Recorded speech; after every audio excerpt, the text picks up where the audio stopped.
छोटे से गांव में सुनहरे खेतों के बीच राघव नाम का एक किसान रहता था।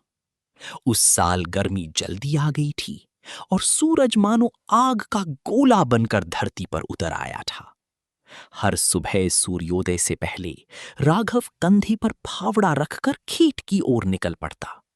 जो मिट्टी पहले नम और मुलायम थी, वो अब सूखकर फटी हुई हांडी जैसी हो गई थी। गांव की नहर सिकुड़कर पतली धारा बन गई थी। पक्षी छांव ढूंढते फिरते और पशु पेड़ों के नीचे खड़े खड़े थक जाते। लेकिन खेती राघव का काम भर नहीं थी, वो उसकी जिंदगी थी।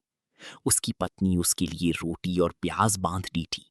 दोपहर को वो नीम की पेड़ के नीचे बैठकर पसीना पोंछता और आसमान की ओर देखता, जैसे उससे दया की भीख मांग रहा हो।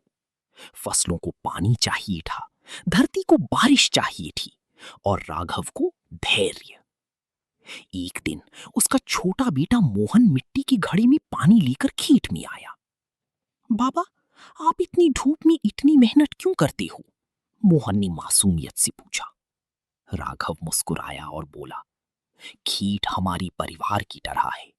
अगर हम इसे मुश्किल समय में छोड़ देंगे तो ये अच्छे समय में हमें छोड़ देगा। दिन बीतती गई, गर्मी बढ़ती गई। गांव के कुछ किसानों ने उम्मीद छोड़ दी और अपने खेत सूखने दिए। लेकिन राघव ने हार नहीं मानी। उसने नहर से अपनी खेत तक एक छोटी सी नाली खोदने का निश्चय किया। काम बहुत कठिन था।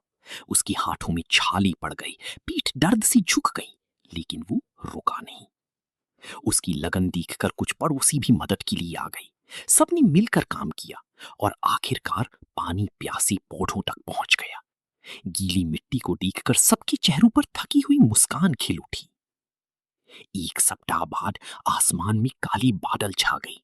पहली बारिश की बूंदें धरती पर गिरने लगी। बच्चे बारिश में नाचने लगे, पशु खुशी से आवाजें करने लगी और राघव अपनी खेत में खड़ा होकर बारिश को महसूस करता रहा। उसकी फसल बच गई थी। उस गर्मी ने पूरे गांव को एक सीख दी। सूरज किसान की परीक्षा ले सकता है, लेकिन धैर्य, मेहनत और एकता फसल को बचा सकती है।